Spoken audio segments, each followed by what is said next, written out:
IBA MBA অ্যাডমিশনের analytical ability সেকশনের common কিছু মিস্টেক, কমন কিছু ভুল নিয়ে আজকে আপনাদের সঙ্গে কিছু অভিজ্ঞতা শেয়ার করব। মূল আলোচনা শুরু করার আগে যারা আমাদের লেটেস্ট আইবিএ এমবিএ অ্যাডমিশনের কোর্স সম্পর্কে জানতে চান, ডেসক্রিপশনে লিঙ্ক দেওয়া আছে, সাথে আমাদের ফেসবুক গ্রুপে জয়েন করতেও ভুলবেন না। তাহলে চলুন মূল আলোচনা শুরু করি। অ্যানালাইটিক্যাল সেকশনের একটা অন্যতম বড় মিস্টেক যেটা আমরা অনেকেই করে থাকি, সেটা হচ্ছে এই সেকশনটাকে আন্ডার এস্টিমেট করা।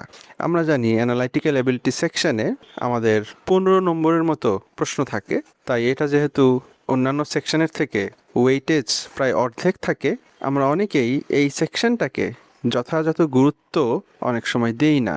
কিন্তু বাস্তবতা হচ্ছে আমাদেরকে অ্যানালাইটিক্যাল অ্যাবিলিটি সেকশনে অন্যান্য সেকশনের মতো আলাদাভাবে ন্যূনতম নম্বর নিয়ে পাশ করতে হয়।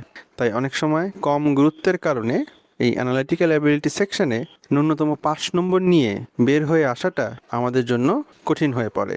তাই যদিও 15 নম্বর, আপনাদেরকে অবশ্যই এই সেকশনে ন্যূনতম 5 নম্বরের কথা চিন্তা করে প্রিপারেশন গ্রহণ করতে হবে এবং পরীক্ষায় সেই রিফ্লেকশনটা থাকতে হবে।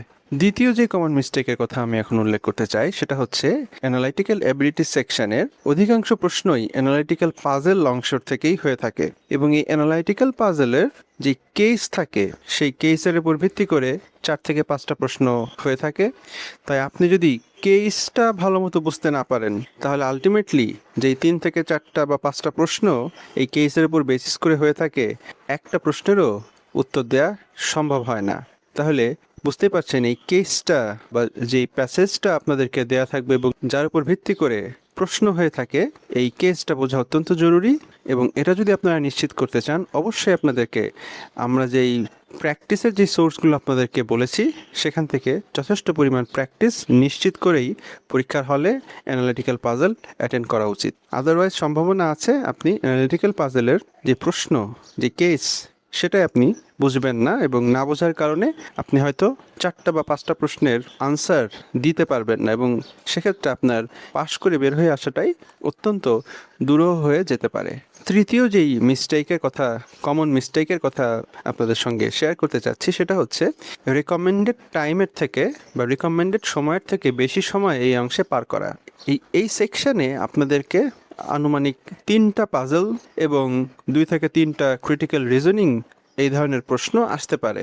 তাই আপনার যদি সবগুলো প্রশ্ন কমন বা সবগুলো প্রশ্ন আপনি যদি পেরে থাকেন এবং সময়ের দিকে খেয়াল না রেখে আপনি যদি প্রত্যেকটা প্রশ্নেরই উত্তর দিতে থাকেন, আপনার হয়তোবা 30-40 মিনিট বা তারও অধিক সময় ব্যয় হয়ে যেতে পারে, যেটা কিনা আমাদের রিকমেন্ডেড যে টাইম অ্যালোকেশন এই অ্যানালাইটিক্যাল সেকশনে তার থেকে অনেক বেশি। তাই আপনার জন্য আমার যেটা পরামর্শ, ন্যূনতম 5 মার্ক নিশ্চিত করুন এবং সেই রিকমেন্ডেড সময়ের মধ্যে আপনি এই সেকশনটি শেষ করে আপনি যদি প্রশ্নের উত্তর পেরেও থাকেন, আপাতত স্কিপ করুন এবং অন্যান্য যে সেকশন আছে সবগুলো সেকশনে আপনার 5 মার্ক নিশ্চিত করুন। এরপরও যদি আপনার হাতে কিছু সময় থাকে, তখন আপনি চাইলে আবার অ্যানালিটিক্যাল অংশে যে প্রশ্নগুলোর উত্তর আপনি পারেন বলে মনে করছেন সেগুলো চেষ্টা করতে পারেন। তাই প্রশ্ন কমন পেলেই যে আপনাকে সব আনসার করতে হবে, বিষয়টা এরকম নয়। 4 নম্বর যে মিস্টেকের কথা আমি উল্লেখ করতে চাই, সেটা হচ্ছে ক্রিটিক্যাল রিজনিংয়ে আমরা যে ভুলটা করে থাকি, একটা ক্রিটিক্যাল রিজনিংয়ের প্রশ্ন সলভ করার জন্য 2 থেকে 3 মিনিট সময় প্রয়োজন অন্তত পক্ষে। কারণ ক্রিটিক্যাল রিজনিংয়ের এক একটা প্রশ্ন এবং যে অপশানগুলো থাকে সেই অপশানগুলো অত্যন্ত লেন্দি বা দীর্ঘ হয়ে থাকে। তাই একটা প্রশ্ন পড়ে, সেই অপশনগুলো পড়ে সেখান থেকে একটা প্রশ্নের উত্তর বের করা, এটা একটা সময় সাপেক্ষ ব্যাপার। তাই আমরা যারা ক্রিটিক্যাল রিজনিংয়ের উপরে অধিক গুরুত্ব দিয়ে থাকি এবং এই অংশ থেকে নম্বর বের করে আনার চেষ্টা করি, অনেক সময় সময়ের দিকে নজর রাখি না, এবং এটা আমাদের one of the common mistakes analytical ability সেকশনে। আশা করছি আপনাদেরকে কিছুটা ধারণা দিতে পেরেছি অ্যানালিটিক্যাল অ্যাবিলিটি সেকশনে আপনারা বা আমরা কমনলি কী মিস্টেক করে থাকি। আপনারা এই বিষয়গুলো লক্ষ্য রেখে পরীক্ষার প্রস্তুতি গ্রহণ করেন এবং পরীক্ষার সময়ও এই কথাগুলো মনে রাখবেন বলে আশা করছি। আজকে এ পর্যন্তই। আপনাদের যদি এ বিষয়ে আরও কোনো প্রশ্ন থাকে কমেন্টে জানান, এবং এই ধরনের ভিডিও যদি রেগুলার দেখতে চান চ্যানেলটি সাবস্ক্রাইব করুন। আসসালামু আলাইকুম।